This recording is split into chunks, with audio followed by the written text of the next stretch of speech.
नमस्कार, मैं संजय कुमार। भगवान बिरसा की धरती से आप सभी को जोहार। मेरे इस यूट्यूब चैनल में आप सभी का स्वागत है, वंदन है, अभिनंदन है। सहकारिता जागृति और सहकारिता आंदोलन की जागरूकता के अभियान को तीव्रता प्रदान करने के ये मेरे व्यक्तिगत प्रयास के क्रम में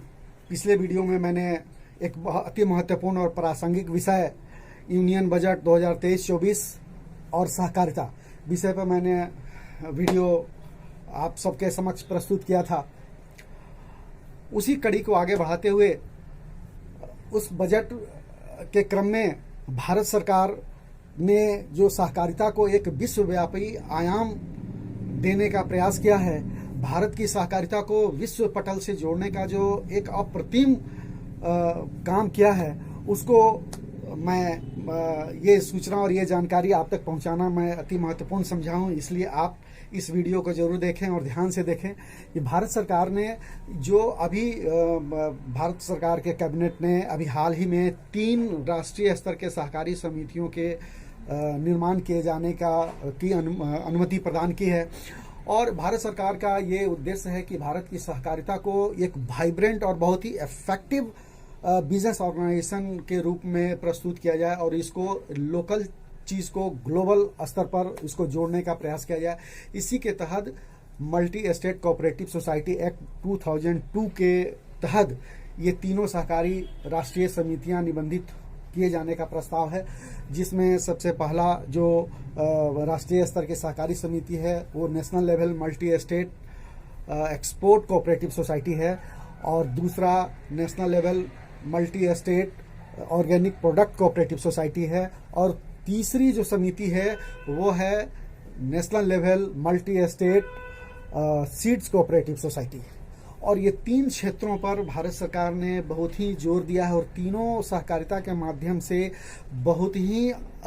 इसको विस्तारित और बहुत ही इसको प्रोत्साहित करने की सरकार की योजना है, जिसके माध्यम से किसानों को जो इससे जुड़े हुए हैं, सहकारिता के माध्यम से जो किसान इससे जुड़े हुए हैं उनकी आर्थिक उन्नति हो और सहकार से समृद्धि का जो विजन है वो विजन इससे पूर्ण हो। हालांकि सहकारिता के माध्यम से सहकार से समुन्नय की भी संभावना है कि केवल आर्थिक समृद्धि नहीं बल्कि भारत की जो संस्कृति रही है 5000 वर्षों की उदात्त जो भारत की संस्कृति है उसमें सहकारिता मनुष्य की नैसर्गिक और मानवीय गुण है होने के चलते रग रग में और कण कण में बसी हुई है। इसलिए सहकारिता के माध्यम से मनुष्य के हर क्षेत्रों का आर्थिक, सामाजिक, शैक्षिक, सांस्कृतिक, मानवीय गुणों का, पारस्परिक सहयोग, प्रेम, भाईचारा, हर गुणों का विकास किया जा सकता है और भारत में ये प्रारंभ से ही इसकी परंपरा रही है। खैर, हम लोग आते हैं इस मुद्दे पर कि भारत सरकार की जो ये 3 राष्ट्रीय स्तर की सहकारी समिति जो मल्टी एस्टेट कोऑपरेटिव सोसाइटी अधिनियम के तहत निबंधित किए जाने की योजना है, उसमें जो एक्सपोर्ट सोसाइटी है उसका मूल उद्देश्य है कि सहकारिता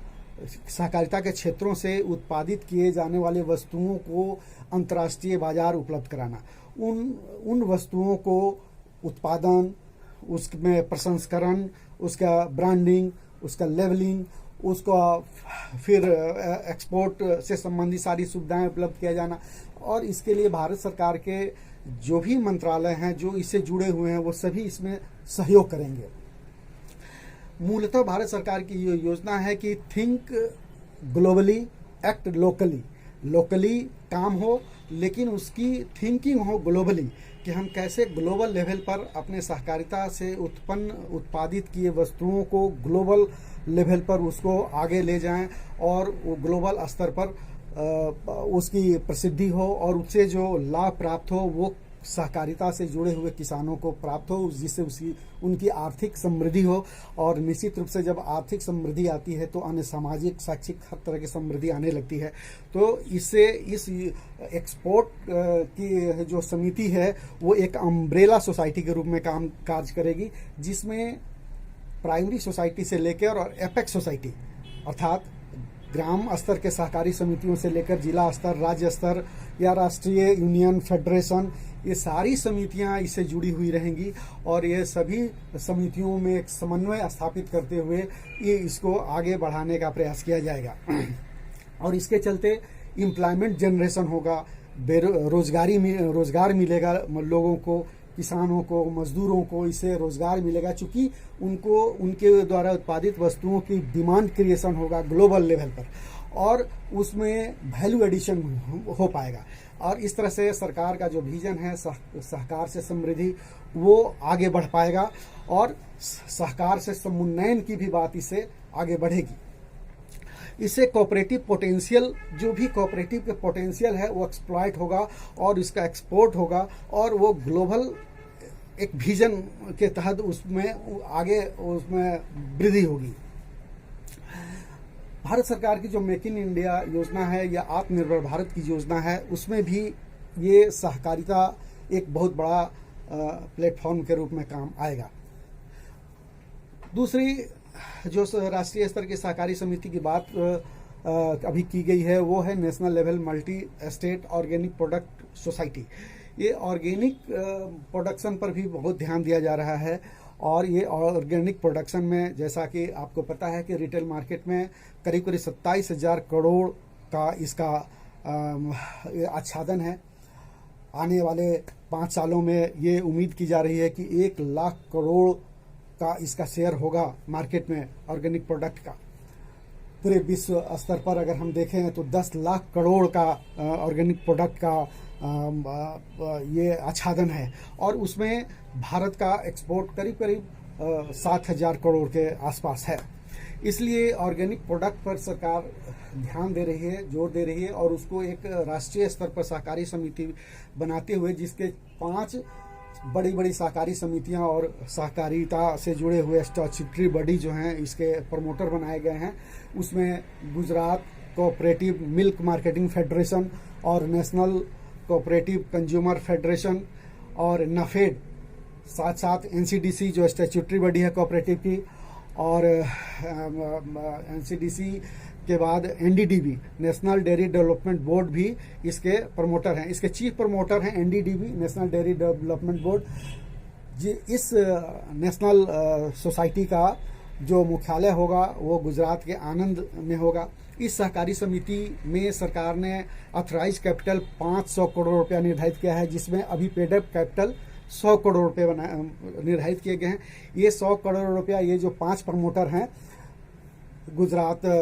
cooperative milk marketing federation, NAFED, NCDC, NCCF, इन सब लोग 20-20 करोड़ रुपया शुरुआत में इसमें कंट्रीब्यूट करेंगे और ये इसका ऑथराइज कैपिटल कुल 500 करोड़ रुपए का होगा। इस ऑर्गेनिक प्रोडक्ट से बहुत अधिक उन्नति ऑर्गेनिक प्रोडक्ट के कीमत में होगी और उससे वो आर्थिक प्रवाह जो है वो किसानों तक पहुंचेगा और किसान की आर्थिक समृद्धि बढ़ेगी और अंततोगत्वा पूरा देश का विकास होगा। तीसरी जो सहकारी समिति राष्ट्रीय स्तर पर बनाने की बात अभी केंद्रीय कैबिनेट ने अप्रूव की है वो है national level multi state seeds cooperative society. इस सहकारी समिति के चीफ प्रमोटर क्रिवको को बनाया गया है। हालांकि इसमें भी 5 प्रमोटर्स हैं जिसमें इफको है, क्रिवको है, नाफेड है, एनसीडीसी और एनडीडीबी तो है ही। तो लेकिन क्रिवको को चूंकि सीड्स सेक्टर में एक्सपीरियंस है इसीलिए उसे चीफ प्रमोटर बनाया गया है और इसका भी ऑथराइज कैपिटल 500 करोड़ रुपए रखा गया है, जबकि पेड अप कैपिटल 250 करोड़ रुपए निर्धारित किए गए हैं। इसमें 50-50 करोड़ रुपए ये 5 जो प्रमोटर हैं वो कंट्रीब्यूट करेंगे और ये जो इसके क्वालिटी सीड्स प्रोवाइड करने की इसमें बात की जा रही है कि किसान की सबसे बड़ी समस्या भारत में रही है सही समय पर प्रमाणिक और उत्तम बीज सीड्स के production, processing, procurement, labelling, branding, storage और इसकी मार्केटिंग की भी पूरी इसमें सुविधा ये सहकारी समिति जो राष्ट्रीय स्तर पर होगी वो मुहैया कराएगी। और पूरे देश में जो सीड्स से जुड़ी हुई सहकारी समितियां हैं उन सब में एक समन्वय स्थापित करेगी और उन्हें एक प्लेटफॉर्म उपलब्ध कराएगी, उन्हें हर तरह की उन्हें फैसिलिटेट करेगी। साथ में इसमें ये प्रयास किया जाएगा कि सीड्स के क्षेत्र में स्ट्रेटजिक वे में इसका रिसर्च बढ़े, इसमें डेवलपमेंट हो, अनुसंधान की प्रक्रिया तीव्र और गुणवत्तापूर्ण हो, ये प्रयास किया जाएगा, जिससे कि जो बीज के मामले में समस्या उत्पन्न होती रहती है किसानों को, वो समस्या न उत्पन्न हो पाए और बीज प्रमाणिक और उन्नत बीज के हम उसको ग्लोबल स्तर पर भी उसको लेके जा सकें। ये इसका मूल उद्देश्य है, ये प्रयास है। क्वालिटी सीड प्रोडक्शन के माध्यम से ये प्रयास किया जाएगा कि किसानों की आवश्यकता की पूर्ति तो हो ही, साथ ही इससे एम्प्लॉयमेंट जनरेशन भी हो, साथ ही इससे किसानों में एक सीड के प्रति, एक सीड के उत्पादन से लेकर उसके हर क्षेत्र के प्रति उसमें एक नई जागृति, एक नई चेतना का विस्तार हो। और इस प्रकार राष्ट्रीय स्तर पर 3 सहकारी समितियों के गठन की योजना जो भारत सरकार की है, उसके माध्यम से सहकारिता को एक नए आयाम देने का भारत सरकार का ये प्रयास हुआ है, जिसके माध्यम से भारत सहकारिता के क्षेत्र में भी विश्व पटल पर बहुत तेजी से आगे बढ़ सके और ये विश्व का नेतृत्व कर सके और सहकारिता के माध्यम से सहकार से समृद्धि तक की जो भारत सरकारी विजन है वो तो पूर्ण हो ही, साथ में विश्व के पटल पर सहकारिता के माध्यम से भारत की अर्थव्यवस्था बहुत ही मजबूत हो सके और एक ग्रामीण स्तर पर एक जन एक सामान्य किसान से लेकर सामान्य व्यक्ति तक की आर्थिक समृद्धि हो और समाज और देश मजबूत हो और भारत विश्व में सबसे बड़ी अर्थव्यवस्था बन सके। ये इस योजना और इस प्रयास के साथ ये भारत सरकार ने एक बहुत ही दूरगामी और बहुत ही